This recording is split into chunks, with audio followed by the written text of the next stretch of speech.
All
right, Mike, any question?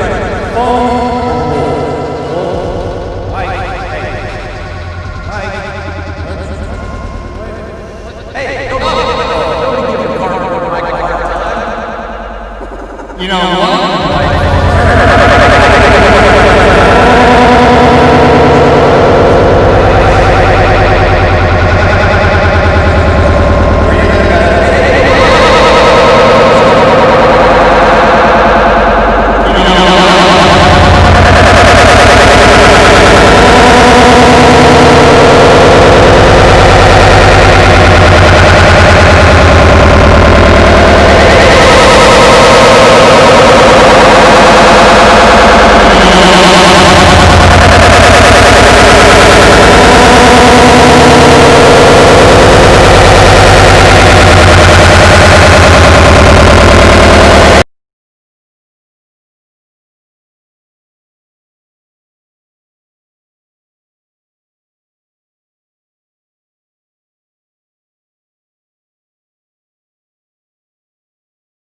More than I'll ever remember when it comes to detailing boats and cars. Yep, sorry about that. I hadn't. If you notice, he's always prepared too. See the swirl finder light?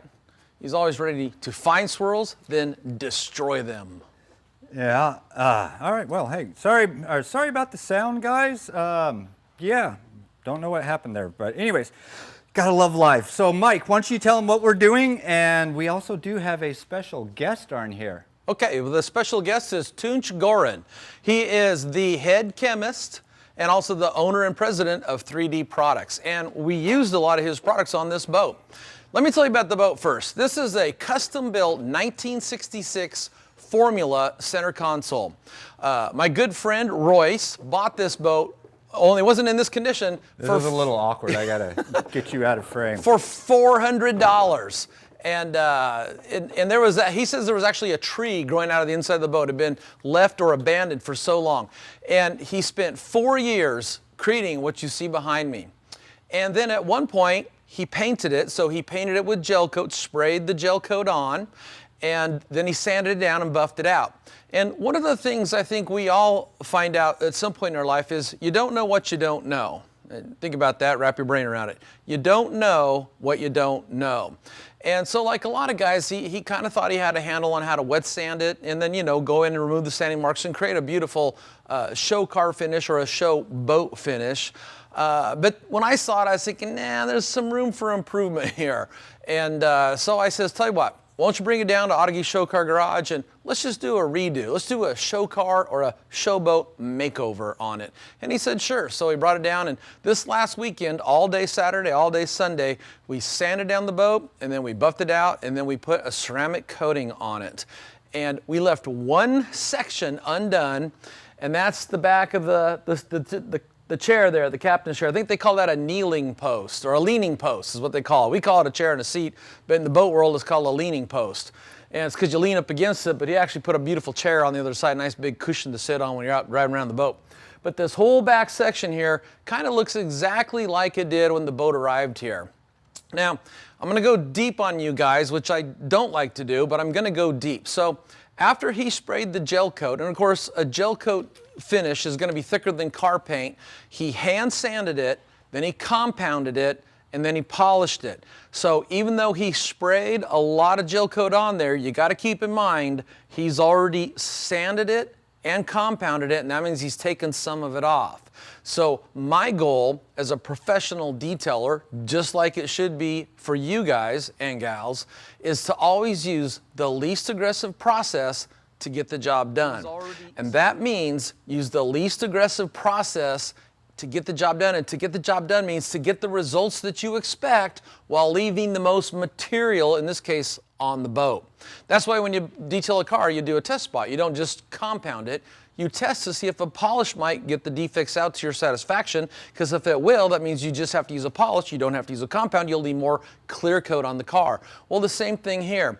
Since he already sanded it and buffed it, and he sanded it to remove the orange peel. And by the way, in case you don't know, when you spray gel coat, you get orange peel just like when you do a custom paint job on a car, and it had a lot of orange peel. So that's why he sanded it in the first place, was to flatten that texture out to give it a really nice look to match the beauty of the boat itself.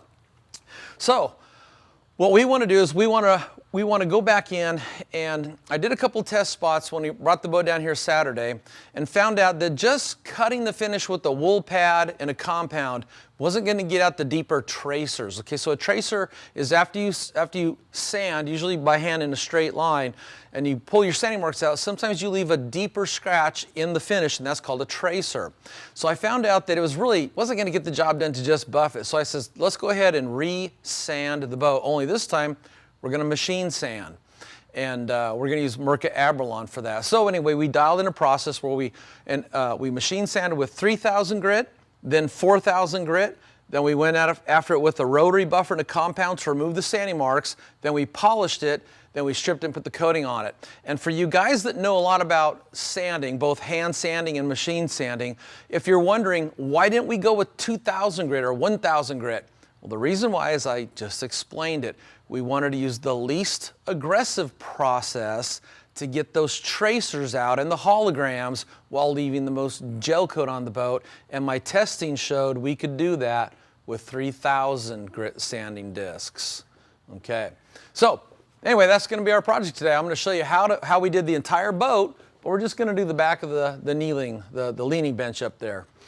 And Yancey, did you want to add anything? No, just go ahead and stay right there. Okay. And I'm going to bring our guest in here, so that way he gets to be part of this conversation. Tunch Gordon, everybody. Tunch, how you doing? Hi, how are you doing? Welcome. Thank you for inviting me to the show. Yeah, well, you know, I always know that people actually love it when the chemist participates, and then if they got questions, instead of me trying to play a chemist on TV, I could just throw them to you. Okay, go for it. Yeah. Okay, well, tell you what, Yancey, are we ready for me to get in the boat and go? Well, let's go ahead and talk with Tunch, and he can go over the different products. Okay. Like that. Well, Tunch, besides the sanding part, one of the things we're going to do, and this was the first time I ever did this, is I used your product called 3D1. Okay, and this is your hybrid compound polish. And it did a phenomenal job on the compounding side and also on the polishing side. And with this product, I was able to use one product to do 2 jobs. Well, it's originally meant to do the cars, of course, as you know, and then thank you for trying on this boat. And if you, of course, you know that I was there last week, you know, and yes. Seen for myself, first time being applied on a boat, to be quite honest, you know, yeah. Because we are working on a much more aggressive compounds for boats, especially, and because the gel coat is very hard to burn. So you need a much aggressive, it's a big surface, and then people usually want to do very fast because the surface is so big. Oh, gosh, yeah. Yeah, but you use the 3D1, which wouldn't be my first choice, but to be quite honest, the sanding job you did was phenomenal. So probably because of that, you know, one did cut the sanding marks, you know, and then because you did 4,000 and then also polished it. Yep. Yeah. So also That's you the key. use different pads, you know. Because we use the finished correct out at pad. 4,000 grit, we didn't have to get super aggressive on the abrasive side. Now, we still used a wool cutting pad on a rotary buffer. And I always tell people, just the fibers themselves are a form of abrasive. So when you're compounding with a wool pad and a wool pad on a rotary buffer, you got two abrasives working for you, plus the physical pressure you apply, and you can do quite a bit. And that's why, but the big picture is I didn't want to go aggressive if I didn't have to, because I'm always trying to walk forward in the process. I'm trying to create beauty, not make something look ugly, then come back with another step to create beauty. I want everything I do to the boat to make it look better and better and better and better till I do the final wipe and stand back and it's like, there you go. That's what we're looking for. Exactly.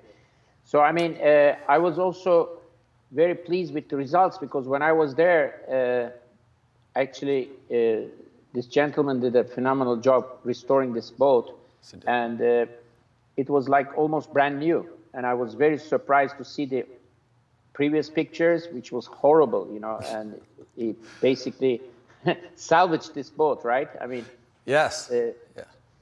So, well, and I know, I'm not sure exactly when, but I know this boat is being featured on a local TV show here in Florida called Florida Sportsman Fisherman.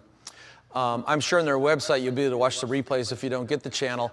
But in the segment, which is about 15 minutes long, and that's a lot of airtime on a TV show, they show pictures of the before condition of the boat. And it was just sitting in a field, you know, it didn't have the pilot house on it, it was just a hole. And it was pretty dilapidated. In fact, when you see the pictures of it, it's pretty hard to believe this is the same boat. I know. He told me that even plants grew in it, right? I mean, in the yard or somewhere that was neglected for many years. Yeah, 4 years. He spent 4 years. And 4 years, yeah. I actually went over to his house when he first got it to the house, you know, so sitting out near his driveway, I'm sure the neighbors thought it was an eyesore, but slowly but surely it turned into the beautiful boat that you see here now. And it is really nice, and has a lot of custom features on the inside and the outside. And when I went to his house, this is kind of interesting. I would stand back and look at the boat, and it actually looked really nice, okay? But when you throw a swirl finder light on it, that's when all the sandy marks and the holograms showed up. And I just thought, this is too nice of a build to leave it like this. And that's when I offered to, you know, bring it down here and just kind of do a redo on it and make the quality of the finish look as good as the quality of the boat build. Yes, came out really good. A lot of work. I'll tell you, the first day, you know, I don't buff out boats a lot. I used to race boats, but I don't buff out boats a lot. But buffing out a boat, it reminded me to do one of the most important things I can do when we go to teach the upcoming boat class here in Florida in February. I teach this class once a year. But one of the things I'm going to tell people to do is, if they don't regularly work out at a gym, to start doing push-ups. Because when you're pushing on the side of a boat, it's all upper body strength. This lower back and legs too, but there's a lot of upper body strength that's involved. And I would say that the average person that's not in shape, it's going to tear them up. So I want everybody, when they come to my boat detailing class, to have a good time at the class and not be in too much pain when they go back to the hotel that night. Well, you don't have to go to the gym, you know? Okay, well. All right, well, hey, Tunch, this is Yancey here. I just want to bring you up and just say thank you for tuning in and jumping on this. We just want to showcase your product, and a lot of people, you know, they have questions and stuff. We've made videos about these products, so we're going to post all those links up into the comments here, so that way if you guys do want to learn more about 3D, go to 3D products? Products.com, yeah. Yeah, 3dproducts.com or autogeek.com. Then also inside our YouTube, we have a whole bunch of videos on 3D, which Tunch actually came down and filmed with us. Can't wait to do some more, right, Mike? Yep. I'm going to go get in while you're talking. All right, Mike's going to go ahead and get in. And so what I'm going to do is I'm going to bring up Tunch just all by yourself here for 1 second while Mike's loading into the boat. And what I'm going to do, Tunch, is I offer an invitation to you anytime to come in, step into the studio, let us know you're here. And we will turn around and definitely get some videos going with you again, because it was a pleasure, my friend. And I know that you're a busy man. Mike, you're back on. I am. And I forgot my scroll finder light, so you'll have to come get that for me. It's over here. All right, but I know that you're a busy man, so we'll cut you loose for now. And I do appreciate you taking the time out of your day to jump on this live feed with us. Thank you. Thank you for inviting me. Have a great show. Thank you, All right, guys. thank you, Tinch. Bye-bye. Bye. All right. Okay, so yeah, I've left my scroll finder light over here, and we need to show the before condition before I start sanding. So while he's getting me that scroll finder light, I want to just kind of share some of the tools that you would normally think of for machine or hand sanding. And as I like to say, there's nothing against, I love animals, but there's a million ways to skin a cat. And by that I mean there's all kinds of ways to do this. So let me just share a couple ways. One, when you have really heavy orange peel, you'd use something like this. This is just called a hard block. This here, let me get a close-up of that. Yeah. Everybody knows what this is. Yeah, it's a hard block. And what this is you take a strip of sandpaper, and you'd have to take and cut this up into the pieces that would fit. And it's got these little claws in here. You pull this back. Sharp little things, too, if you're not paying attention. And it snaps that paper into place, and then, of course, you just sand with it. And these work good, and I've used them in the past. Look at the camera, not the monitor. And sorry. I've used these in the past for gelcoat boats. In fact, we did one of the coolest TV shows ever. We worked with John Graviscus and wet sanded his 1960 Glastron Firefly. The problem with it is, though, is if you ever look at one of these, is the surface that's supposed to be flat isn't even flat. So you're trying to flatten out a surface, and the thing you're sanding with isn't even flat. So they do work, but they're mostly for the rough work, okay? Then after that, once you get down, the orange peel's gone, then you can move over to what's called a soft block. This is one we carry here called, we carry both these, but this is one Meguiar's makes, and it's just a rigid foam. I'm gonna keep it still for a second. All right, there we go. And it is the size of a half sheet of paper, and of course you'd just take your half sheet of paper like this, and you'd wrap it around or fold it around, whatever your style is. I'm a wrapping guy myself. Oh, rickety, wrap. Okay, then you would take this and you would, you'd sand back and forth like this. And of course, this is a much flatter surface, and that would refine the rough work you did with the hard block. And then you get to the point where you want to go ahead and start compounding. Anyway, so that's how you can do it by hand. Now, when it comes to working by machine, I'm going to show you the way I like to show my class. And there's a reason I do this. One is, you get a lot of different purposes out of the tool as a detailer, and when people take the class, at some point they're going to leave and buy stuff, and I like to make sure they're equipped with the things that are going to make them money so they have a successful business. So I'll show you that in a second, but I'm going to show you some of the ways you could do this. Okay, so this is a 3M palm sander, okay? And what you could do is you take your sanding disc, in this case this would be the Mirka. I'd use, for this boat, I would start out with 3000. But you could just slap this on there. Of course, you're going to have a big air compressor. Big air compressor. Usually what I tell people is if the air compressor has an air tank as tall as me, 6 feet tall, that's a 60-gallon tank. That would be big enough to power this. Other than that, you're going to be running that, the compressor part itself, and it's just going to wear itself out trying to feed enough air to this thing.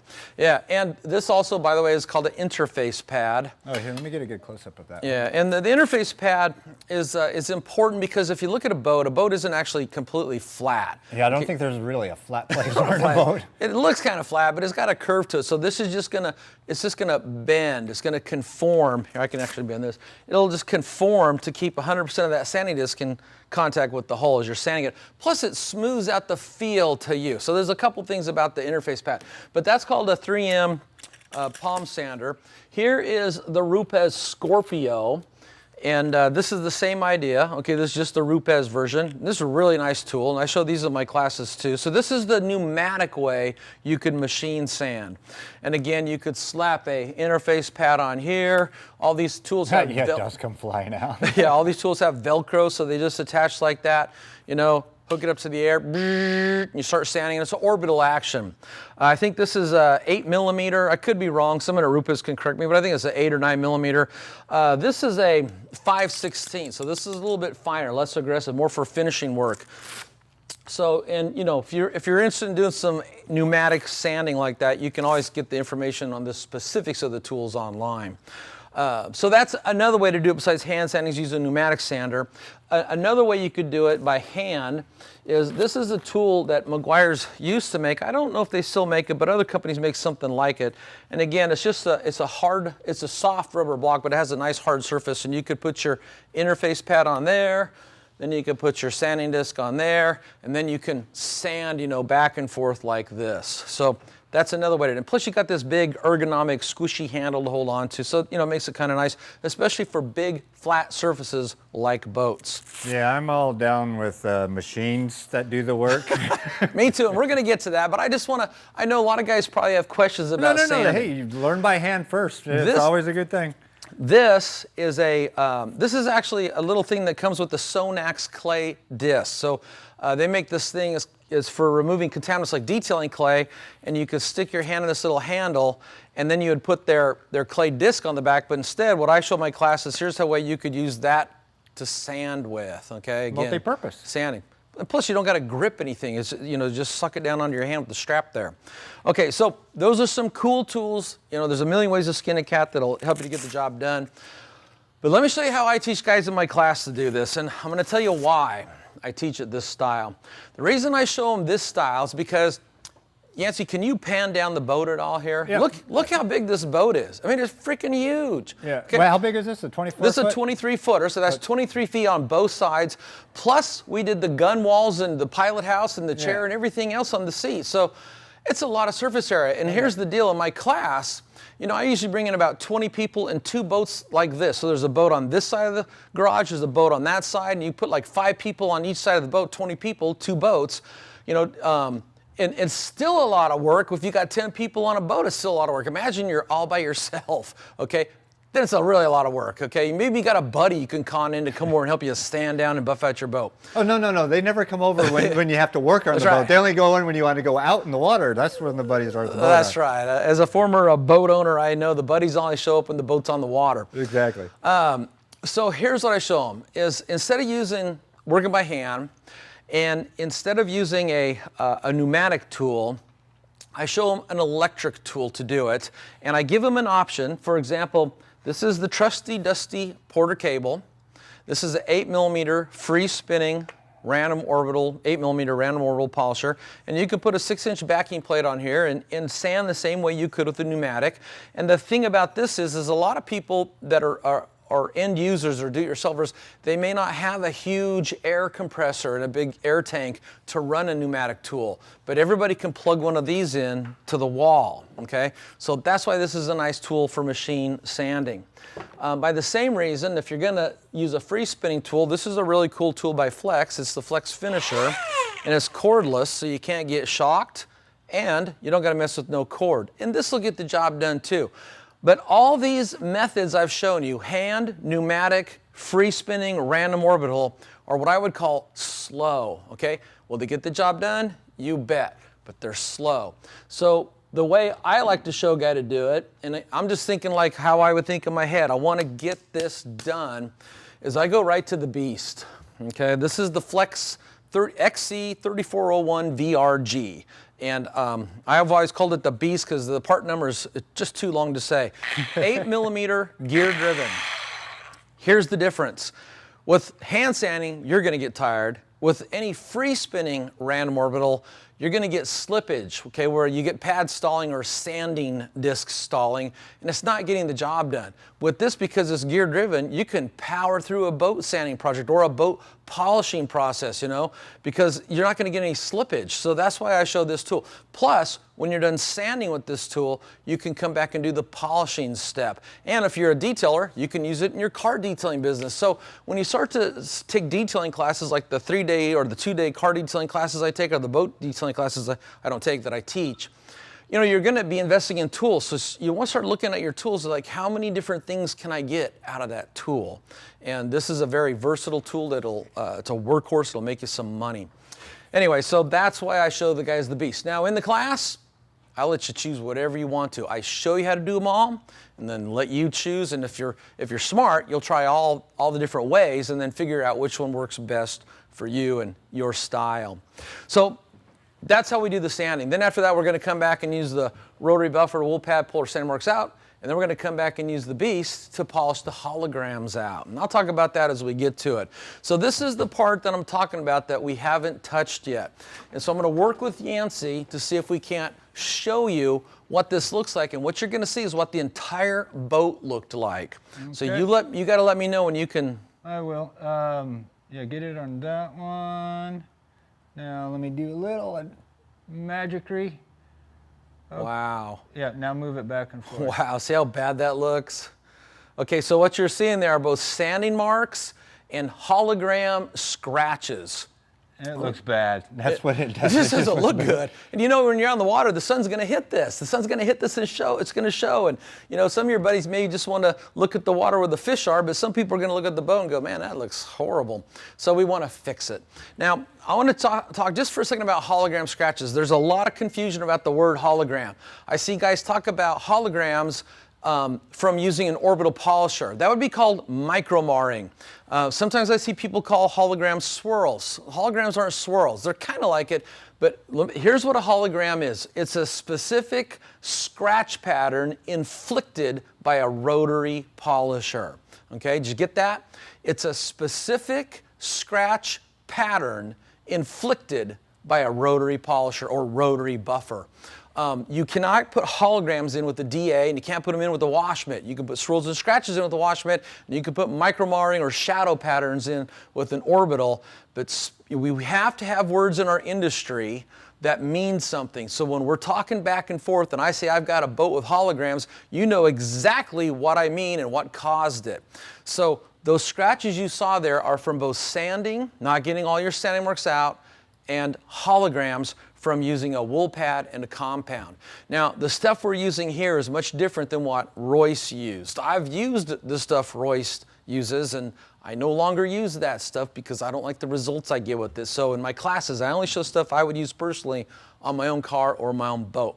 So, Yancey, what do I say? We just go ahead and get started here? Hey, you're the one doing the work. I'm over here eating gummy bears. I chose wrong in life. I should have been the camera guy. Well, you know. Okay, so the first thing we're going to do is we're going to put a little bit of water on the surface. All right, are you going to be standing the entire time, or are you I think I'll sit down here on the live well bait. All right, let's go ahead and sit down so that way I can frame. And I'm going to need my tool. That way I don't have to be so wide. Gotcha. Okay, and I want my 3000 grit, and I want my interface pad. Okay. Okay, have you got all this? Yeah, I got you. Okay, so the first thing I'm going to do is I'm going to go ahead and put my interface pad on. It's important to align this so it's centered onto the backing plate. Then the next thing I'm going to do is I'm going to put my 3000 grit Abralon or Mirka Abralon sanding disc. Now, since I'm talking about the Mirka real quick, some people might say, well, Mike, why not use 3M Trizac? That's a good question. They're about 2 to 3 times as expensive as the Mirka Abralon. So pull your wallet out. They're great, but for this kind of rough work that we're doing on a gel coat, I think you'll get longer life out of one of these discs, and they actually they get the job done and saving you quite a bit of money, at least 50%. Okay, so the next thing I'm going to do is I'm going to go ahead and put this is some soapy water. That's all it is. In fact, it's the 3D pink car wash soap. So I'm going to spray this on. I'm going to go ahead and put some on my disc, and then I'm going to go ahead and sand. Now, when I'm machine sanding, the goal here is called UMR, Uniform Material Removal. And you do that when you're compounding, you do that when you're using an AIO, and you do it when you're sanding. And I want to take just as much material off here as I take off here, as I take off here, as I take off here. And then theoretically, if I do a good job of sanding, good job of compounding, good job of polishing, I'll have a uniform appearance. So I want to have uniform material removal. Now, this is a pretty good sized section that you're looking at. This is a little wider than 2 feet. My shoulders are 24 inches. Oh, you bragging? I'm just saying that because I have my wife measure, because usually when you're using a rotary buffer, about the biggest section you want to tackle is 24 inches. So this is a little wider than I might normally take, but because it's kind of shallow, I don't mind tackling this big of an area. And when you have a powerful tool like this, you can easily tackle this size of an area. Now, what we did to the boat is we did 12 section passes with the 3000, and then we did 8 section passes with the 4000, and then we come back and hit with the rotary. So if you remember correctly, didn't we shoot a couple of videos recently on counting out loud? Yes, we did. And what's the purpose of that? So that way you know where you're at, so you don't do extra and you don't waste time. So in case your mind is wandering, you don't forget where you're at. So let's go ahead and I'll count these out. Or you can count them out. I'm going to go up to the 5 setting. I'm going to be looking through comments and stuff like that, so okay. You're going to be counting.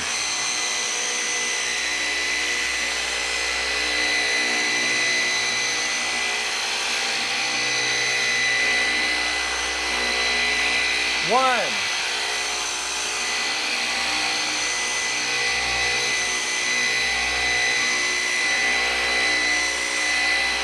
2.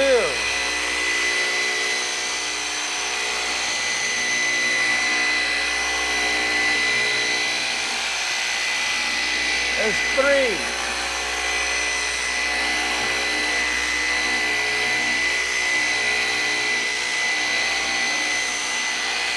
4.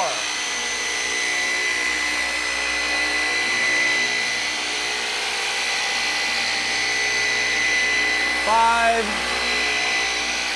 There's 6, and I'm going to stop and show you some of the gel coat coming off. All right, let me zoom in. Get away from the comments. Is it on the pad that you're showing me? Yeah, right here. You can see the gel coat coming off. And also, I know Keep it right there. Keep it so that way I'm going to use my new tool. Right there, people. Follow the green dot. Ha! Gel coat coming off, and that's not a ton of gel coat. Okay, this is only 3,000 grit. But I also know after buffing out 2 sides of this boat that by now I need some more soapy water on there, or I'm going to go to a dry sand and then I'll just toast my sanding disc. So that was 6, so 6 more. And notice that I overlap my passes every time I make another pass. I go about 50% of the diameter of the pad as I drop down or move over.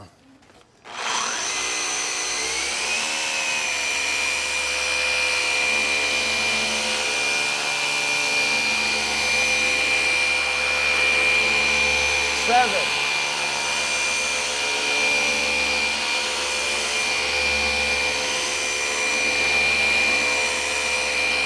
8.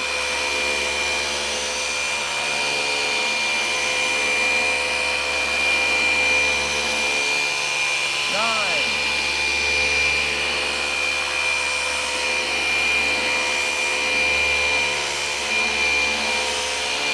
10.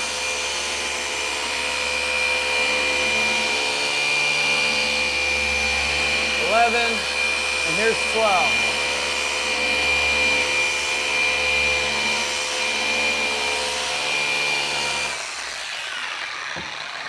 Okay. Oh, you moved on me. So that's my 12 section passes using 3,000 Mirka Abralon. Hold on, we just had somebody that actually has a good question, a very good question. Kirby Thompson, what color should the slurry be during the sanding process? It should be the color of the gel coat. Or if it is a color, it's not, it's the pigment coming from the paint.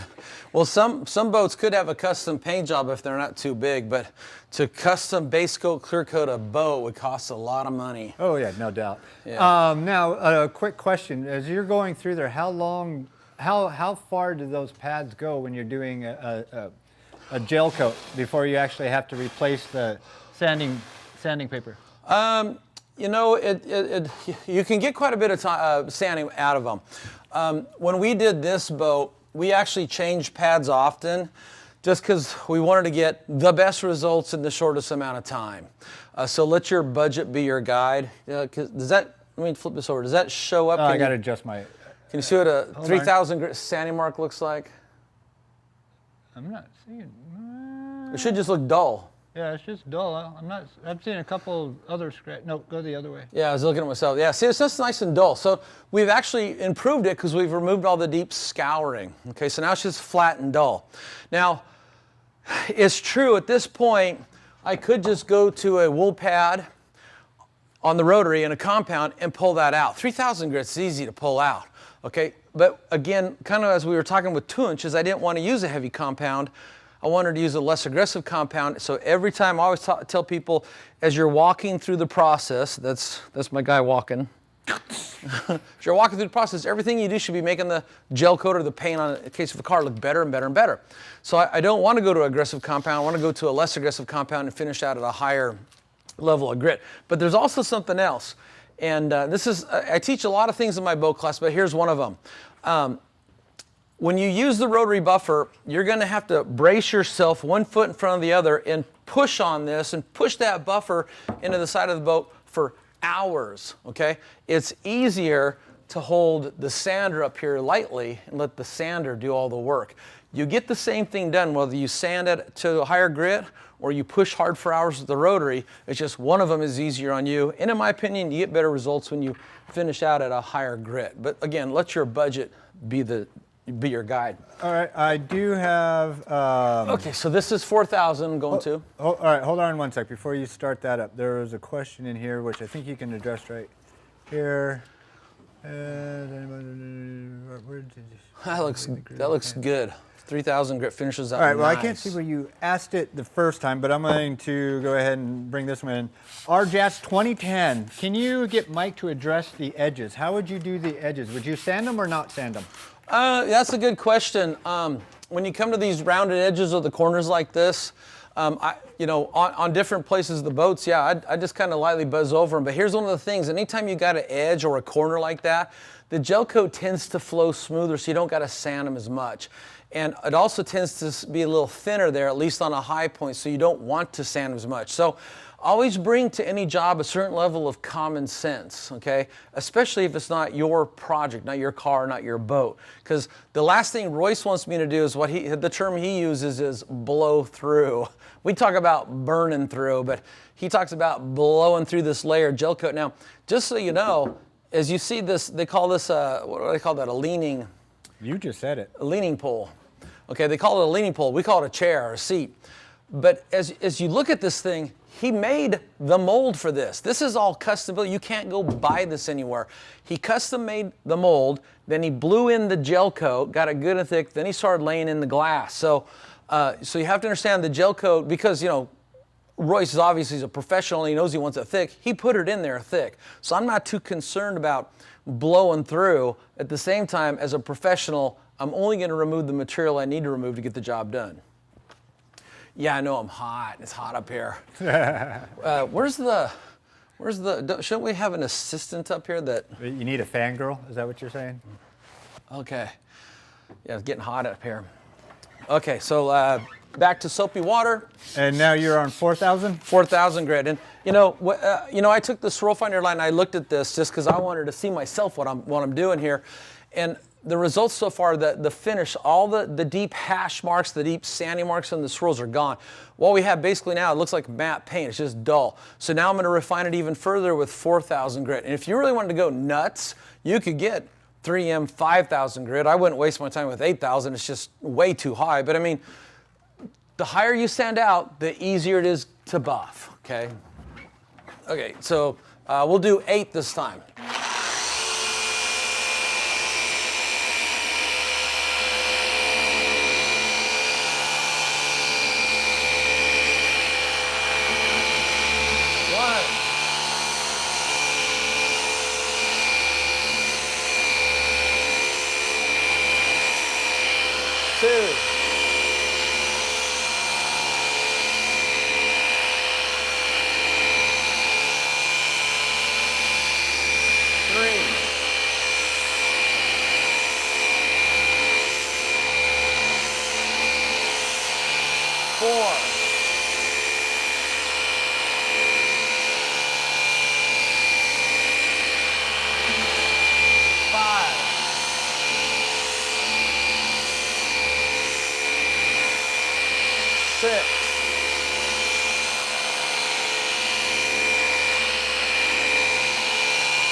There's 8 healthy section passes. And again, I'll show you. Here's the gel coat coming off. Okay, that's normal. You're taking material off.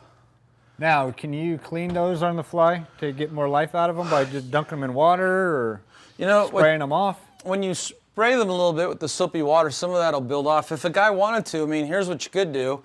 Pull it off, put it into, I'd have like a Grit Guard universal detailing cart nearby with a bucket full of soapy water, dunk it in there, squish it, flush the gel coat out of the grain pattern, and slap it back on and try to squeeze all the sanding you can out of it, because they are about...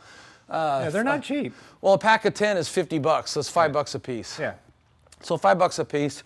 So again, let your budget be your guide. But to me, if your budget allows, I'd rather switch to a new disc more often and know I'm being effective at sanding with my time than to try to squeeze every little bit of sanding I can out of a disc, only to come back when I'm all done and it's polished and I go, it doesn't look good here, it doesn't look good there, you know. And plus that helps you have a warehouse out there. Yeah, it does help me out that I got a warehouse out there.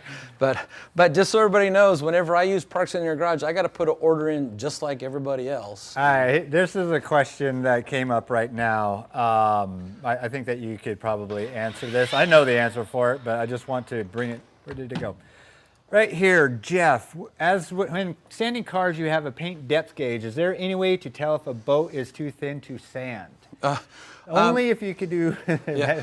Offhand, I don't know if companies like DeFelsco make something that measures fiberglass, but I think they do because they use it on cars like Corvettes. You know, even though modern Corvettes aren't fiberglass, we refer to them that way, but they're not. They're made out of, it's a plastic material. It's an acronym I always forget. But there is a way to measure it. But again, you know, let's extrapolate this out. If you're ever in a position where you're going to be sanding a boat, is it your boat or is it a customer's boat? And too often times in the car detailing world, we get so OCD, we're trying to make everything perfect. Sometimes maybe just get it really good. Not perfect, but really good. It's still going to be good.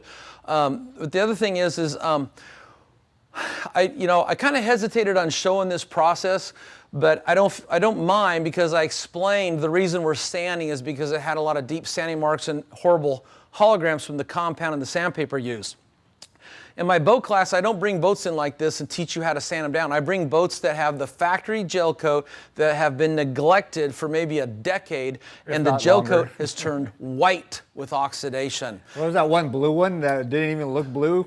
Yeah, we've had a couple blue boats on here that are white. They're so oxidized. And the reason I bring in boats that bad is so I can show you everything there is in the boat detailing world. If I bring in a new boat, I can't show you how to sand because I wouldn't sand down a brand new boat. But I bring in old dilapidated boats, and the reason we sand them instead of just buff them is because the oxidation, because this is porous, a lot more porous than paint, the oxidation goes deep into the gel coat. It's not just on the surface, it's deep. And usually, a lot of the boat detailers, you know, all they do is they just buff. So they sit there and they buff it, and it looks good for a while, but then it just goes right back. It's because they didn't remove all the oxidation. You also see their trails everywhere. They want to see a quick view of the 4000 after you're done with 4000? Sure. I think it fell down. Hold on. What fell down? No, of the sanding. Oh, yeah, it did fall down. Okay, yeah. Let me grab my stroke under light. There's still a little slurry here. It's important to wipe everything off because you could have abrasive particles on there. So, you know, have lots of towels. Okay, so tell me where you need this to see it. Hold on, I gotta adjust my aperture here. All right, no, right there. Now look, it's dull. It's supposed to be. It's sanded, but it's not all scoured looking. Yeah. And that's going to buff out real easy. Yeah, you're good. You can turn it off. Okay, so there's 4,000 grit. Like I said, I mean, we could grab, I got 3M Trizac 5000. It would start to get glossy by the time you sand with that, but I'm not gonna. Okay, so this here real quick for you guys. This is, I know you guys got a lot of questions about things like this. This is the cordless PE14. And I know a lot of you big, strong boat detailers out there say, well, that won't work. You need a big buffer. Well, this one works just fine. And the trick to it is keep your batteries charged and swap them out when you need to. This also has something kind of cool since we had Tunch as our guest here. This has his little Easy Connect. Easy Connect. Am I going the wrong way? Do you know what you're doing? Yeah. It's a new. Give them close where they're close yeah. together. Okay, so it's got this little quick release locking mechanism. All right. And then it's got a matching female side on the backing plate, and I think it's got 5 different size backing plates. And so then all you do is once you get your pad adjusted, put this on your rotary, slop that in there, let go. Just like a socket. And you're good to go. But his theory was, when you're doing projects like this, a lot of times, you know, you're going to put different size buffing pads on, and instead of yanking off the Velcro back and forth or swapping backing plates, you can set all your pads up, especially wool pads, and just swap them out with the Easy Connect there. Anyway, so that's that. Now, this is a RUPES. RUPES launched these pads at SEMA last year. and I really like them. I do too. You turned me on to them for metal. I use them metal for metal polishing. Yeah, I showed these in my bow class, and there's a lot of things that go into a wool pad, and the guy that I think would know a lot about this would be Jason Rose. Always, if you get a chance to pick his brain, he knows a lot about everything.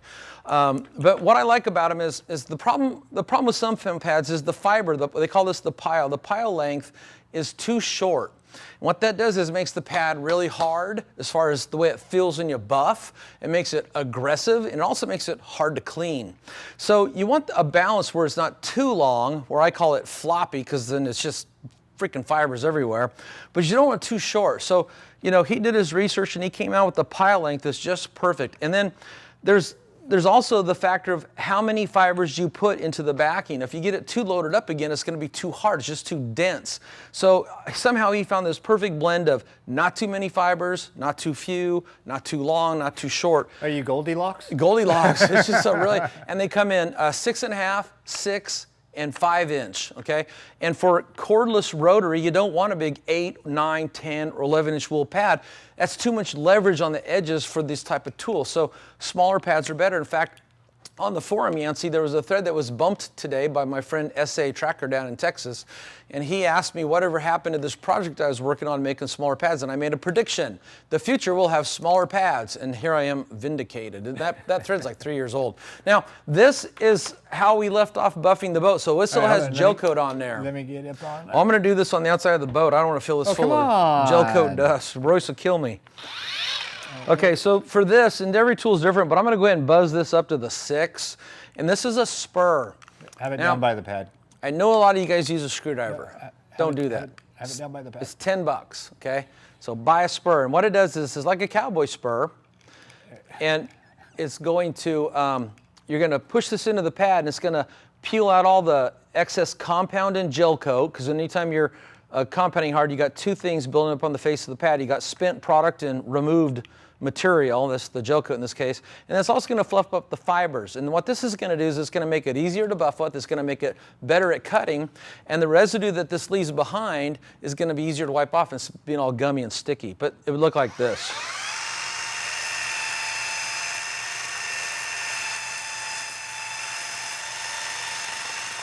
I like to go all the way in the center, and I actually kind of like to go around the back side a little bit. I want to make sure my pad is clean. And that's what I mean. See how nice and fluffy that is now? It's so fluffy. And this one's already broken in. When you first get one of these, they'll tend to throw fibers everywhere. There'll be little fiber dust bunnies all over the garage for weeks. Yeah, it's always fun when we clean the garage out and we find all the wool pads. Okay, so there's different opinions out there on how to use a rotary. And I know some of my good friends preach and teach to hold the pad flat. I'm not one of those guys. And if you don't like my style, doesn't bother me. I quit arguing with guys. Everybody has different ways. I quit arguing with guys online years ago. You know, if they want to argue, they got to find someone else. Okay, so what I'm going to show is I'm going to go up on edge, like that. And here's why. You want to get that? So I can do it like this. If that helps. Are you going to stay standing or are you going to sit? What's that? Are you going to stay standing for this or are you going to sit? I think, yeah, I'm going to stand because you really got to muscle this thing. But this is what on edge is going to look like. All right, I got it. That's what flat would look like. The problem with flat is it'll tend to yank you all over the place. Yeah, because different parts of the pad are going to grab and yank you. And you go up on edge, you're going to do two things. One's going to be easier to buff. And again, if I was just doing this section, it wouldn't be too bad to do it flat and you let it yank me around. But if I was here by myself, and that's what a normal boat detailer is going to do, is going to be by himself, you're going to let that thing yank you around all day long. Just go up on edge. And, you know, some guys would argue, well, when you go up on edge, you might put deeper swirls in. Well, you know what? I'm using a quality pad and quality abrasive technology. The deepest swirl I'm going to leave behind is going to be from the fiber, not my abrasives. So it's going to buff out easy. So see, I've already thought out all the reasons guys would say don't buff on edge. And you can buff on edge if you want to, but I'm not one of those guys. Okay, 3D1. All right. Shake, shake, shake. And I'll show you a couple of ways to buff with the rotary. One, if you're new at this, just take and put some in the center, just like that, just a circle in the center. And the reason you don't put on the outside edge is because you're going to put this up here flat against the surface to spread it around. If it's on the outside edge, it's going to fly everywhere. So put it in the center, just a circle around the center, just like that. Okay, so then you would go like this, turn it on. spread it out to the area that you want to buff. And then go up on edge, and I'm going to bring my speed up to about 3. There we go. Then just start making slow, overlapping passes.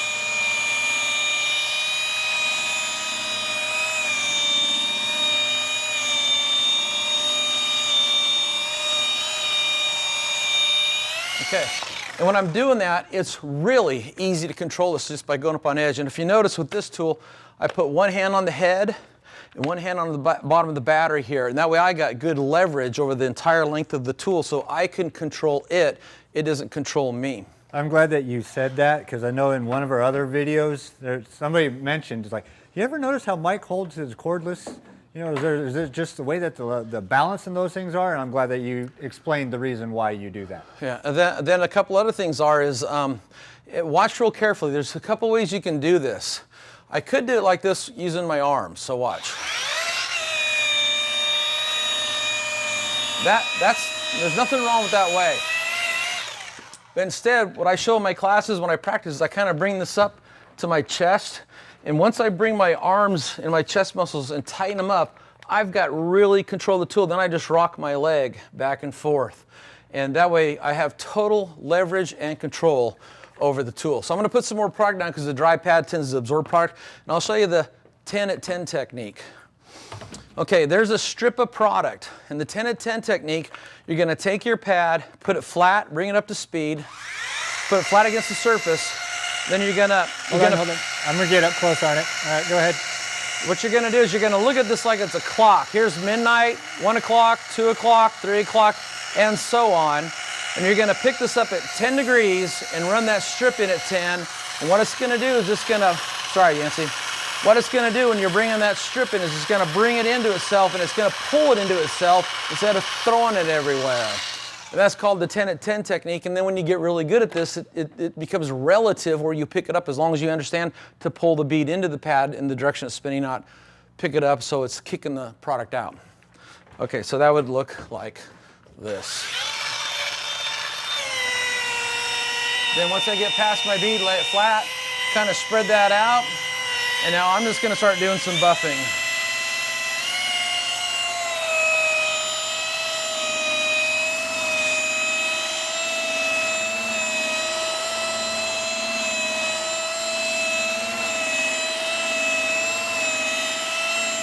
Okay, that's 2 section passes.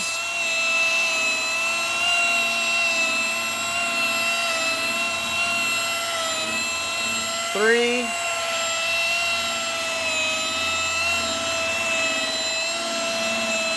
4.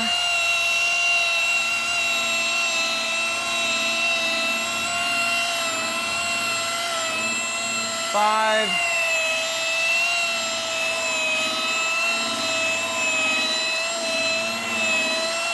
6.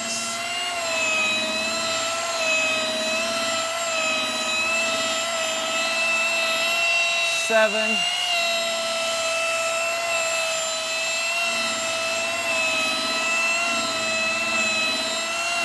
8. And I'm going to go back and I'm going to do one more because I'm going to go up and down here.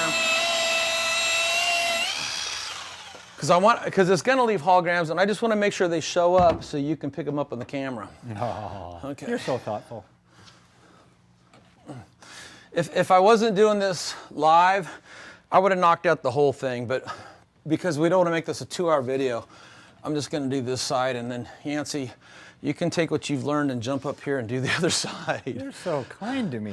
Okay, so I'm going to take a little 3D wipe. This is a solvent for prepping the gel coat for the coating. I'm just going to use it to really give me a nice clean wipe here. So when I throw the swirl finder light, you can see what's going on. Okay. Then everybody out there, I'm not ignoring your questions. Just as soon as he's all done, we'll bring up all the questions at the end. So, all right. Okay, so these are holograms. All right, hold on, let me get a focus. Now let's drop there. Now you guys can see. There, see, I went up and down with the rotary, and see the pattern goes up and down. Now, we started with these because this is how Royce finished the boat out. He sanded it and he cut it with the rotary buffer and a wool pad. and a really aggressive compound. And that just left it scoured. The hologram scratches you see there, the depth of those, that's what I need to do. I need to level the paint out the polishing process. The depth is primarily determined by these fibers, and these fibers are as small as you can get with any twisted wool pad. So I've done everything I can to make the depth of my holograms very shallow, because this is called a hybrid compound polish. And a lot of people don't know this, but a lot of companies buy abrasives from other companies that make their formulas. Tunch didn't want to do that, so he created his own mill to make his own abrasive. So he makes everything from the very beginning to the very end, and this is a freaking amazing compound polish. You're going to see that next when I go to polish. Okay, so I pulled my sanding marks out. Now I got the hologram, so the next step is I need to polish. And here's where I kind of enjoy sharing some cool stuff with you. You got your... I don't see the blue pad. You got a blue pad? I got it up here. Okay. Okay, so there's a lot of misinformation out there in the boat detailing world. And again, a little plug for my class. If you come, I'll clear it all up for you. But all you guys that detail cars, what you would normally think is the next thing to do would be to use a soft foam pad to polish with. And that does work on cars, but gel coat don't like soft pads. This is a black foam finishing pad. First of all, it wouldn't pull the holograms out, but even if it did, it'd leave the paint looking dull. Okay, so here's what gel coats like. They like a hard, sharp pad. This happens to be the new RUPES Contour Profile Pad. This is their blue foam cutting pad. Hold that right there, let me get it. And if you find the thread I created for this project on the forum, turn it the other way. That way I can see the Keep going. Oh, there you go. Yeah, there you go. Thank you. The contour is this cut right here. And why is that? And that lets the pad fold over itself so it'll fit into curves and it won't mushroom in. It won't twist in, it'll mushroom out. There's a couple cool things about this. I have a review. If you go to Google and type in review, RUPES new DA foam pads, you'll find my review and some close-up pictures of the foam itself. Also on my Instagram page and my Facebook page. But this is a great boat polishing pad, and I'm going to go ahead and put this on the Beast. So remember I told you, you know, I never care what tool guys want to buy, but if you're going to be into boat detailing, you can sand faster with the Beast, and then you can also use it to polish. Okay, so this is their 180 millimeter, or what we would call a 7-inch pad. The Flex Beast backing plate is about 5.5 inches, so it fits on there real nice. Okay, so now I'm going to polish. For this, go back to the same product, the One. It's a compound polish. All you need is one. And the viewing audience, am I a big fan of 3 pea-sized drops? No. No pea-sized drops in this boat. I'm going to get you a shirt. Here you go. There's some product to work with. All right. That works.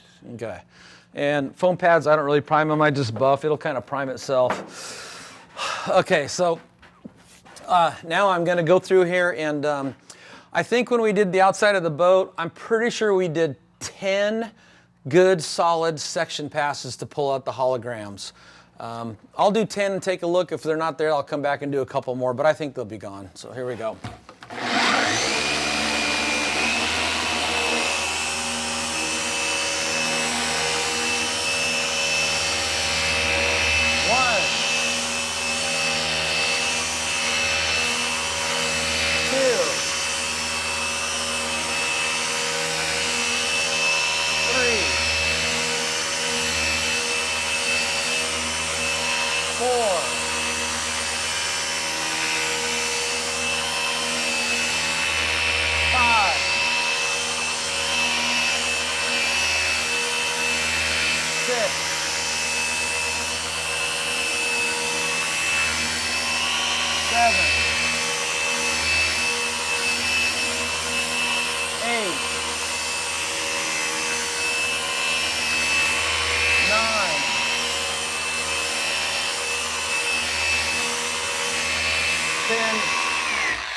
I left off with the wool pad rotary going this way, so I'm going to do one more and finish out this way.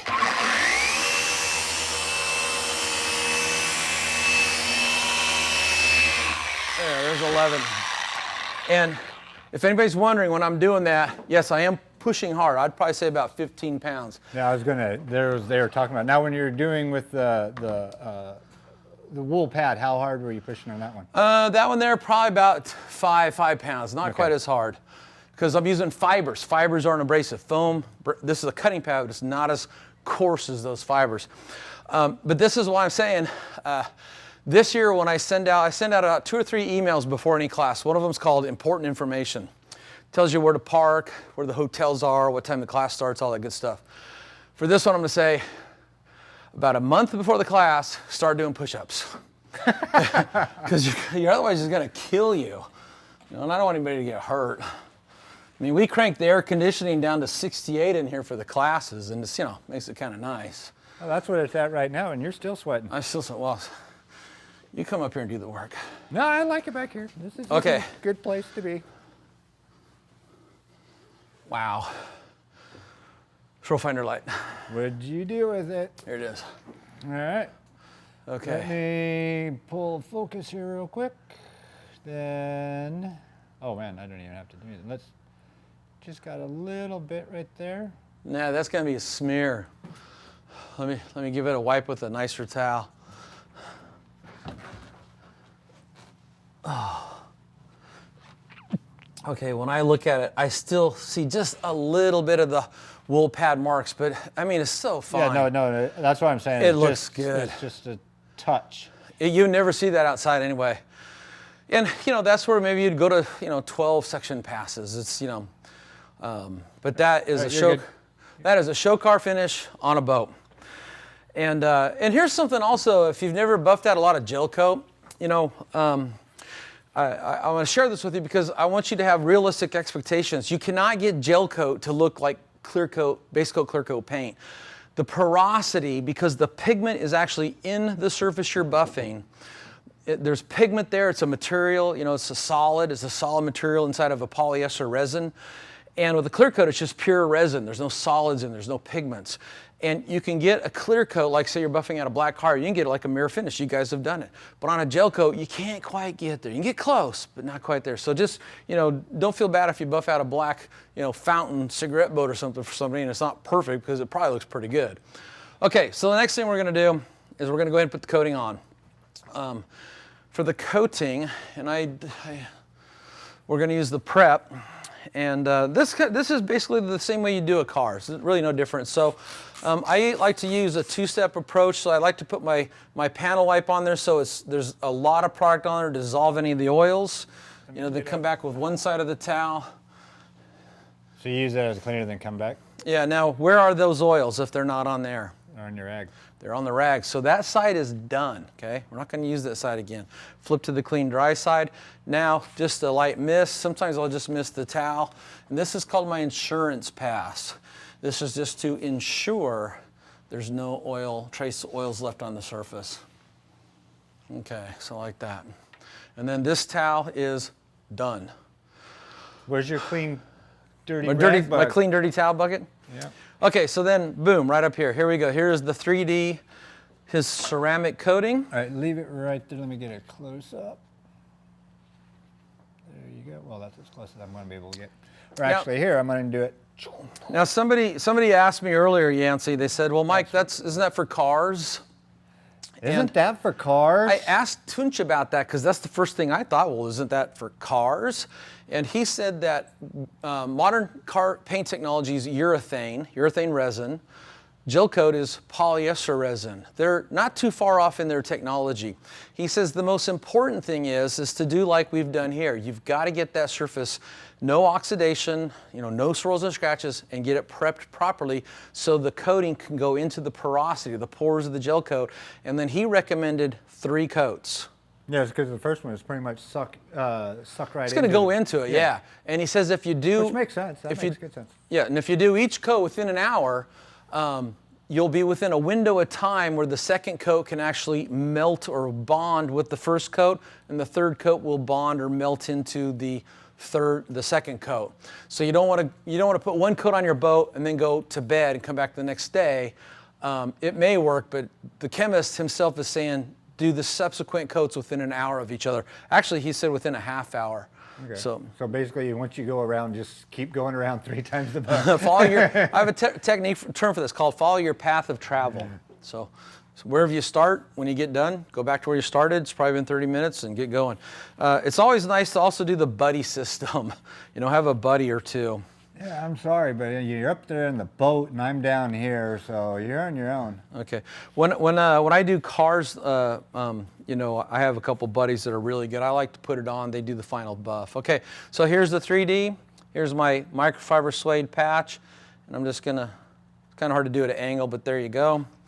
And then it's just the normal procedure. So a nice crosshatch pattern. I tend to want to make 3. There's a second one.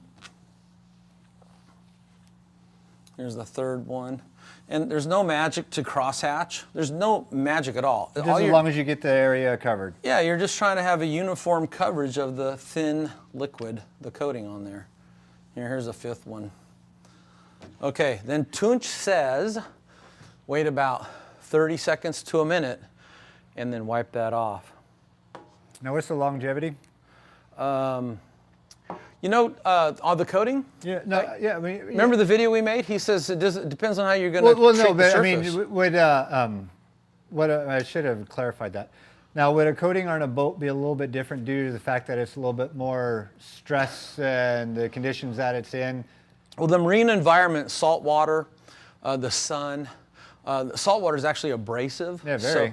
So it's a lot harsher on it. So I don't know. Marine coatings on boats, the technology's only been around for 2 or 3 years, so I don't know if there's any real world information.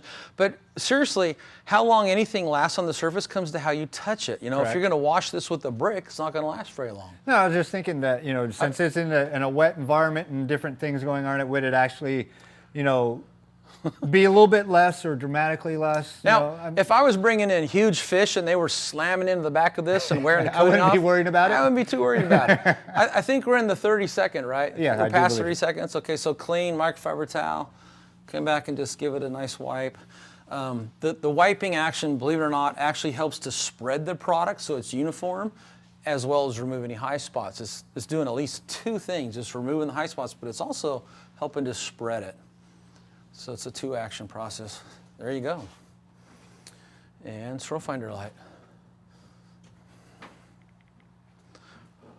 Yeah, hold it right there. And yeah, I mean, you're just random little ones, but what do you call it? From where we started at, that is definitely night and day. Yeah, if you go all the way over here. Oh, okay. That's kind of how we... All right, hold on, let me pull the focus. Okay, that's where we started at. There we go, I got that. Now go over to your left. Yeah, so see how it gets all clear there? Anyway, but that's the process. All right. And a lot of work. And a lot of work. But you only did that one little square. No, I did half the boat, so. He did that. Yeah. Well, me and Royce tag teamed it. He'd start here and I'd start down there and we work to the middle. I can get out of here and show you a couple tips for buffing. Yeah, go ahead and do that. And you know what, I'm gonna slide this down here. And do appreciate every one of you tuning in. We got some more stuff coming at you right now. I'm waiting for Mike to get around the corner.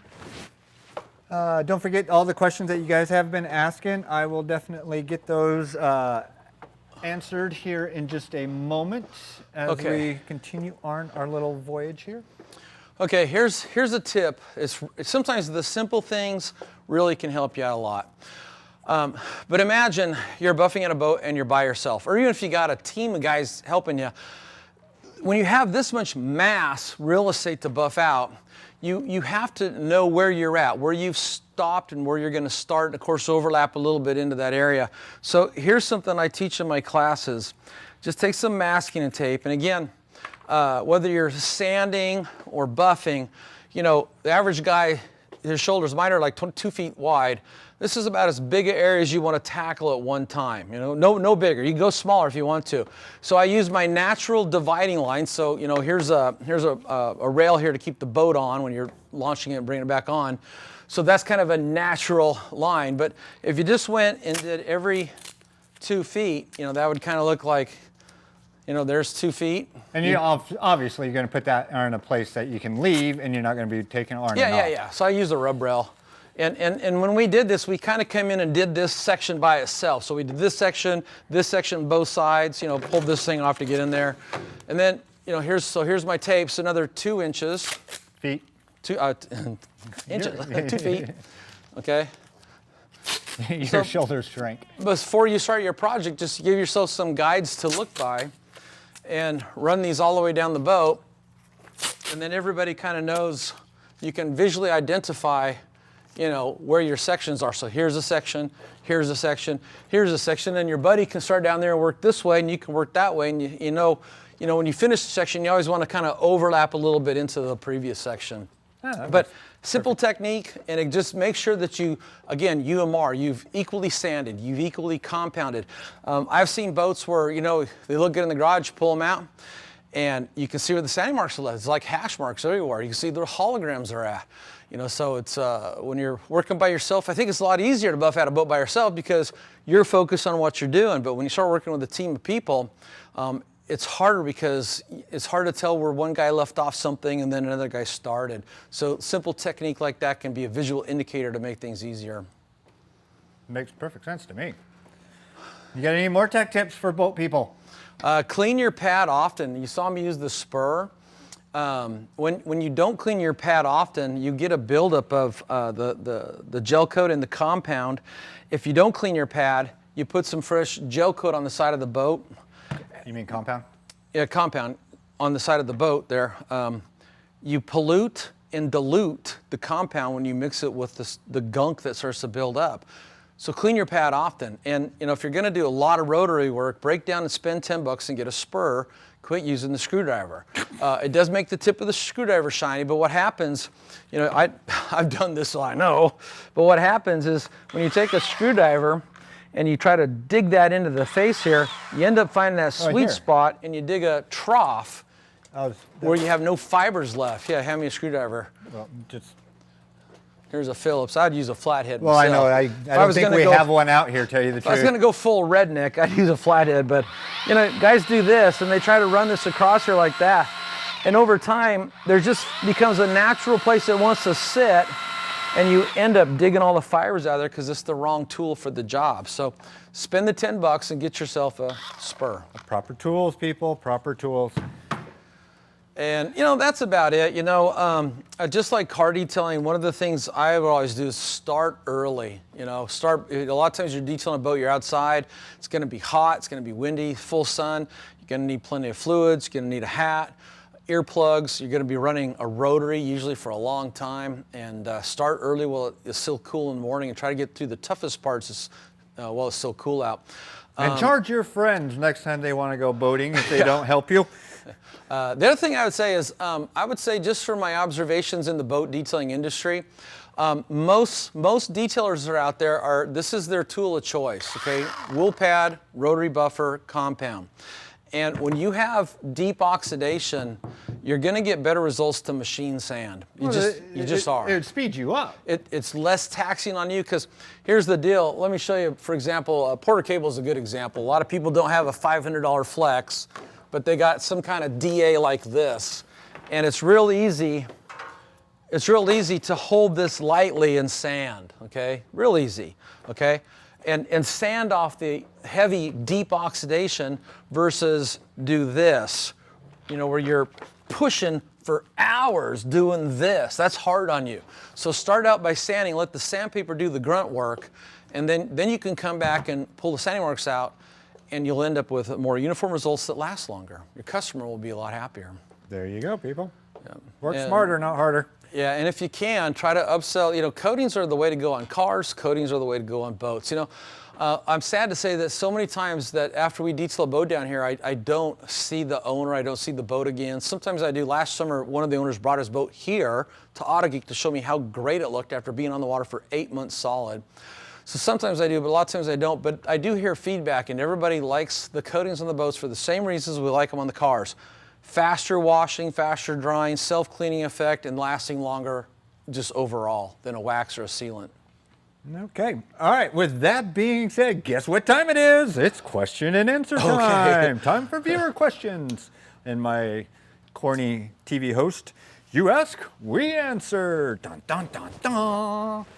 All right, let's go to Humberto. I'm scrolled back a little bit through these. Humberto wants to know, is it coating any type of vehicle you purchase toppers? Could we use a topper instead and save money from the same company to say that you did to the with 3D? I mean, so like we had a 3D. Yeah, you could, but you're going to get the best longevity to actually use the actual coating. Use the topper as a topper. Don't try to use the topper as the coating. Okay. Yeah, I think what he was saying is if you're going to use. Oh, you left the light on your Swirl Master light up there. I think what he's getting at is if you're using a coating, it's usually probably best to keep within the same family. Oh, I believe so. I'm a big fan of synergistic chemical compatibility. So, you know, the chemist that formulated the booster or the topper formulated the coating, so he knows how to make them chemically work together. By the way, we did buff out the Yamaha engine and coat it also. We didn't sand it, obviously, it doesn't need it, but we did buff right over the graphics and we coated everything. We put 3 coats on this entire outside. And by the way, tonight is the night we're doing the inside. We saved everything to sand and buff. Oh, I thought you were going to go, like, I saved everything for you tonight. No, well, you go home and put your feet up and watch TV. Me and Royce will be down here panel stripping all the inside gel coat and then putting 3 coats of coating on it. So, okay. late one. RJ Ash 2010. Can you tell us how to deal with areas that you can't machine, but you do need to sand them out? Sure. How would you do that? Well, with the Mirka Abralon discs, you know, the cool thing about this, and I've actually got pictures, you could take and fold this like a taco and just use your hand as your backing plate and sand. Okay. You know, again, keep things in perspective. You know, if you're saying, you know, is this your own boat? Are you trying to create a flawless showboat finish because you're going to display that boat at SEMA? Or, you know, are you just trying to get rid of the oxidation? You know, you don't have to do, you know, the most perfect technique on everything you do. Just to go in there and hand sand and get rid of the oxidation and then buff is better than to not do it at all. So, you know, think outside the box. Okay. Think outside the boat. Think outside the boat. But hold on. I got this, you know, nice little stinger for that one. Yeah. And in case you came in late, I did show things like soft blocks, okay? This is the Meguiar's E7200. Here's a piece of sandpaper. You can wrap it or fold it around the soft block, and you know, if you can't get your machine in there, now you can get in there by hand. And another little tool for doing that is both Nanoskin makes this for their Nanoskin clay discs, and Sonax makes it. And then you could take and put your interface pad, or no interface pad, because it's all Velcro, and then put your sanding disc on there, and now you can sand by hand this way. And Nanoskin actually makes these in 3-inch, and you can buy Mirka Abralon in 3-inch, and you can get interface pads in 3-inch. So again, not to just completely always be plugging my classes, but in my boat class, I have all this stuff out. You know, this isn't a video that shows every single thing in the world you can do to sand down a boat. We did show a lot of stuff, but not everything. Come to the class, I'll show you everything. All right, quick question, and I think this is probably a pretty good one that maybe a lot of people don't truly know. Orange peel, what is it really? I know the answer, but why don't you explain to them? Well, it's just how the paint laid down. It didn't lay down flat, and it looks like the peel of an orange. It has hills and valleys. And what causes that? You know, I'm not an expert on that. We just had a painter explain it on our forum, but I didn't really read it too deeply. But it's how the paint lays down. It could be the pressure of your gun. It could be the dilution of the solvent to the paint itself. It could be the angle of the gun. There could be a lot of different things that cause it to lay down the way it does. But the big picture is it's not laying down flat like a mirror. It's laying down with the texture, and it has hills and valleys, and they call it orange peel because it looks like the peel of an orange. Yep. No, I mean, from painting myself, I know a lot of it comes down to how the chemicals are mixed. If you get that wrong, it's all bad. Then the pressure, you know, what type of gun are you using? Are you using a siphon fed at HLVP or HVLP? So, I mean, there's a lot of differences, but yes, it's pretty much the way that the paint gets laid is what. Yeah. I've been to car shops. In fact, Rich Evans, he owns Huntington Beach Body Works, and I did a bunch of work with him back when I was still at Meguiar's. And I got to tell you, man, some painters, his painter dialed in their paint booth, their paint system, and their paint gun. And when they paint a car, it comes out flat. There ain't no sanding needs to go on. So if a guy invests the kind of energy and brain power it takes to dial a system, you can get cars to come out that have zero orange peel. Boats, because you got a lot of vertical surfaces, I don't think you're ever going to get a perfectly flat surface, but maybe If there's some... you do, you got a good thing. You're good. Yeah. Maybe Maybe some boat painter out there would like to chime in. Okay, this one's like a multi-part question. Francisco Vargas, aren't holograms created by passing the rotary at an angle? Why do people buff on the edge of the pad, especially with wool pads? Why don't they keep it flat on the surface? I covered that, so you must have just chimed in. He You must have just started watching. Okay, so here's the deal. First of all, I'm never going to argue with anybody on how to use a rotary. You can argue with someone else, but not me. And what a lot of guys will say is to take and hold that exactly flat to the surface. What happens, though, is this part of the pad or this part of the pad, it'll grab and it'll yank you, okay? And instead what I do is I just go up on edge, and now I've only got a section about this big in contact, and it's so much smoother and so much easier.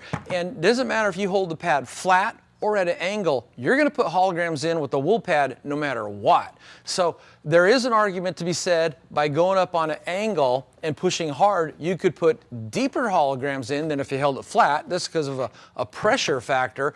But again, as I said earlier, the first thing I do is I keep my pad clean, I use a quality pad, and the depth of my hologram is only gonna be as deep as this fiber because I'm using great abrasive technology. Now, if you use crap for abrasive technology, like rocks in a bottle, the rocks are gonna put their own scratch pattern in, and it is gonna be deep. So now you're gonna be fighting to get them out. So if you've never read any of my car detailing articles, because I type a lot about it, one of the things I type about the most is abrasive technology. And if you use great abrasive technology, you're gonna get great results. If you use, junk for abrasive technology, that's why you see all these guys in Facebook groups talking about how they use such and such, and now they got micromarring, and they think it's them that pad the tool. It's not that. It's the thing that was touching the surface.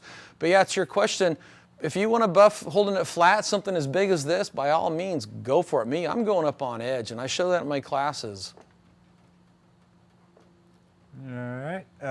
Sorry, I wasn't ignoring you. I was going through here finding out some more. It's okay. I'm catching my breath. No, you start speeding up when you get excited. If you guys ever notice that Mike does when he gets on something that he's passionate about, he speeds up. Yeah, well, I love good questions, and I've been doing this long enough that I think I got pretty much a good answer for everything, and everybody can figure out what works best for them. But again, back to the hologram issue, I've started by eliminating the problem in the first place by using great abrasive technology. So the only thing putting the hologram in is the fibers. Okay, here's another one, Basscatter 81. Let's go here. Mike, what do you think about Lake Country's low lamb wool pads for gel coat? If you're just doing some light, that's the real fuzzy ones, I think. If you're just doing light buffing, it'd probably be okay.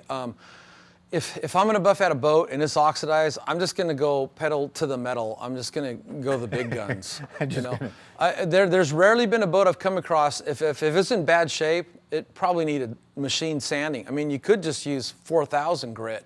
It would still be faster to machine sand it and then hit it with the wool pad than it would be to try to finesse it all out with the wimpy pad and cross your fingers that you did a good job and it still look good 3, 4, 5, 6 months down the road exposed to the sun and the water. Okay. So kind of a big fan of doing it right the first time. But yeah, you could. It just depends on the condition of the boat. This one, I just got to put it up on the screen because I think it's funny. And Richard, after this video, I may have to go buy a boat just to polish it. I'm sorry, Richard. I'm sure you can find plenty of guys that let you do it for free if you just got to work it out of your system. By the way, back to the lamb's wool question pad. When you're working on the top cap and you just got like right here, and Yancy probably can't get this, but this is. Oh, I can. This is. No, go down to where the back of the boat. Okay, yeah. So right here. So this is non-slip. This is non-skid. What it is this white gel coat with basically sand put into it. So of course Royce taped everything off and painted that on too. You don't want to buff that, by the way. But you got all this glossy gel coat next to this place you don't want to buff. So there's a couple ways you could do that. If you really want to go nuts, and some guys do, you can just stay there. If you really want to go nuts, then what you could do is you could take and tape that off. In my boat detailing book, I show that. I think most of the boat detailers probably thought that was ridiculous, but I try to cater to everybody, not just a few. So I like to give people options. But what me and Royce did, and we're going to finish doing tonight, is we were just careful, and then we wiped any compound we got onto the non-skid off immediately. And because 3D1 is actually kind of oily. It's a nice product. It doesn't dust at all. It was easy to wipe off. But there are a lot of compounds out there that they're like concrete. Once you get it into a textured surface like that, you're never getting it off. So, you know, pick and choose your products carefully because they're going to make or break your back. Why don't you explain them those two little bottles sitting there? Those two here, these are empty. So we put 3 coats of the 3D ceramic coating on the outside of the boat, and that's how much it took to do 3 really good coats. And that includes the transom, the gold leaf lettering. I machine sanded and used the RUPES Nano around all the lettering there. I mean, this ain't no hack job. We did a really nice job on this. Here, go ahead and stand back over there. I like the framing of that. Oh, better. okay. All right, let's go here. Reed, if you're using the DeWalt 849 with the wool pad, what speed would you use? On that tool, I'd probably bump it up to the 3 setting, which I think is around 1,500 RPM. A lot of times when I'm buffing out cars, I'm usually using the PE14 cordless, maybe the corded, and I'm on the 1, just a little bit over the 1 setting. So, you know, I think that's 1,000 or 1,100 RPM. I don't go too high, but that's because of the kind of work I'm doing. But on a boat, you know, again, imagine you got this huge boat to buff out. You don't want to be there for 10 years. You want to be there for 10 hours. So now follow me because I type this all the time. There's something to be said for speed. Turn speed up. Sometimes there's something to be said for speed. Buffing at a higher speed, higher RPMs. The wool pads are chewing off that gel coat faster. On the PE14, I was on 3, and I'll tell you what that was. I don't memorize this stuff because, you know, it's just other things in life to think about. But the 3... Wait, you don't sit here and dream about polishers? I can't even read that from here with my contacts. Oh, do you need your glasses? Here, can you read that? What's the 3 setting on there? I think it's 1,100. That's what it is. The 3 is 1150. Yeah, 11, so 1,200 RPM. You know, and that's pretty close to 15. But what it really comes down to, and I don't want to buff on this because this is coated, but when you're buffing, you know, whatever feels comfortable for you. If you go too high of a speed, it is going to want to yank you around. It's going to create a lot of heat, and it's just going to tire you out. So, you know, start buffing in place with some kind of low RPM, some high RPMs. And again, your pad size and the size and the weight of the tool are huge factors. You know, I cut my teeth on a Makita. My original Makita is in my office from 1987. It's a full-size rotary polisher, the same size as your DeWalt 849X. By the way, when 3M was building the 849X, I was a member of the Autopia Forum, and a 3M rep joined and asked myself and guys like Dave Fermani and a bunch of other guys, hey guys, what would you like to see in a new rotary buffer? And we all sent them in our feedback, and that's what you see today is the 849X. A little bit of car wax history there for you. All right. Great tool, by the way. Yeah, and let me touch on that also. You know, I had one guy says, you know, I the reason I don't like that flex is the body of the tool gets hot. Well, guess what? The body of the 849X and the Makita and the 3M and any other buffer gets hot too. That's why the grips are at the ends of the tool, not in the middle of the body. Okay, speed round, no tangents. All right, we're here, hour and a half already. I need to get through some of these. Okay, questions? Ceramic spray coatings on boats probably not last very long. You know, I don't know. It just depends on the technology. Here's what I tell people: when it comes to choosing a ceramic coating, go with an established brand. A brand No, spray wax, like the spray wax or spray coating. Spray like the SiO2 sprays. You know, something's better than nothing. I don't know. To me, a dedicated little tiny glass bottle doing the system I showed you probably is the best. Okay. Everything is probably a little bit less than the best. All right, next. I don't know for sure. You know. How do you feel?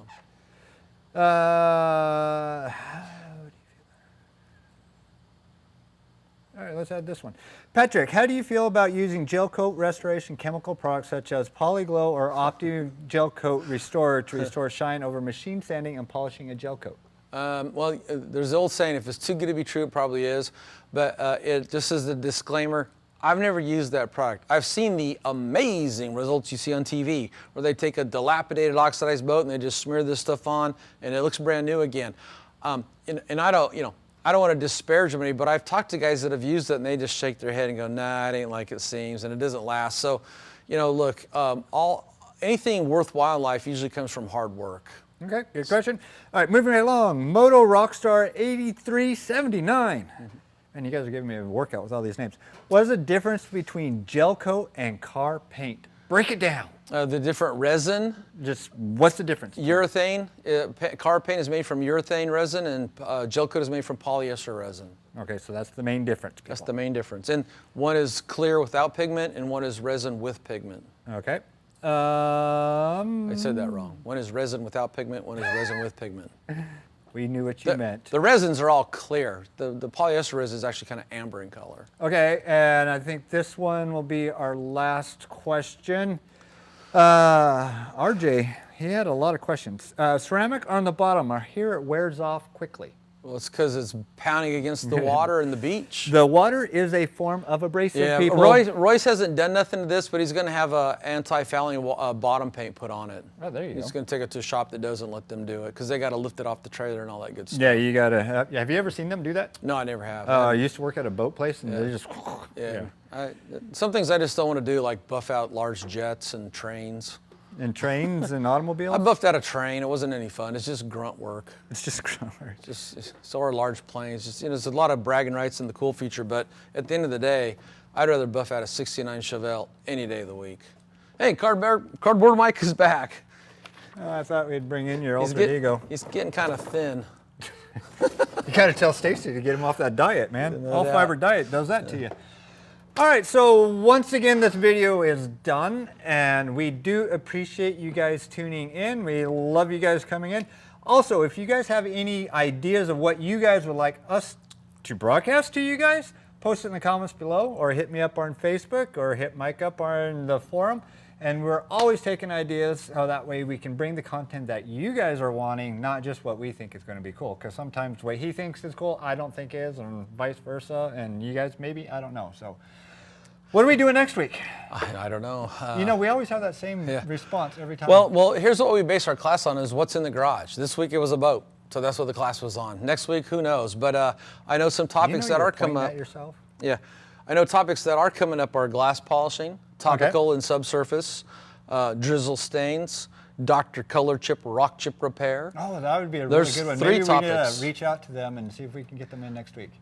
I have a couple street rods coming up to wet sand. Yes, we do. I have been reading all you guys' comments on all of our other different videos, and you guys really like to know about wet sanding, so we're coming straight from the paint booth over into here. So. For the people that signed up for my 3-day class coming up at the end of September, it's just a coincidence. I've got two 1937 street rods coming in. One's a Ford, I think the other's a Chevy. One's a slant back, fresh, custom paint, orange peel, need to be sanded.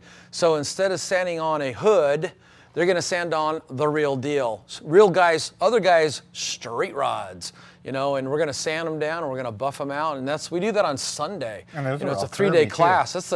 I wait till everybody's completely tired from the first 2 days, then I make them do the hardest thing there is, wet sanding some other guy's car. Don't you love him as a teacher? Oh my goodness, you're like the gym teacher that's like, and you're gonna drop and give me 20. The cruel taskmaster. Is that what it is? Is that what that is? All right, so once again, thank you all. Be sure to like, follow, subscribe. Like, follow, subscribe, and ring the bell. Get Share. notified. Share. In other words, spread the word, people. Spread Always the love. Thursdays at 3 p.m. live. And what do we say? Thank you for watching. And thank you for watching. And I'm going to put you over here and see if people can see double. Bye. Is it live?